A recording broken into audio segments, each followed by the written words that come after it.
Itong Liris Chika, sa daming isyong lumalabas tungkol sa kanilang relasyon, na hindi sila si Bel ang in love, one-sided love, hindi naman nagpapansinan yan pag off-cam na. Nako! Kabaliktaran, ang katotohanan, totoong sila. In love sila sa isa't isa. Ang sweet-sweet nila off-cam.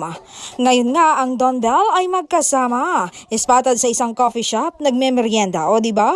Walang usaping trabaho yan pero nagkikita, nagdi-date at lumalabas.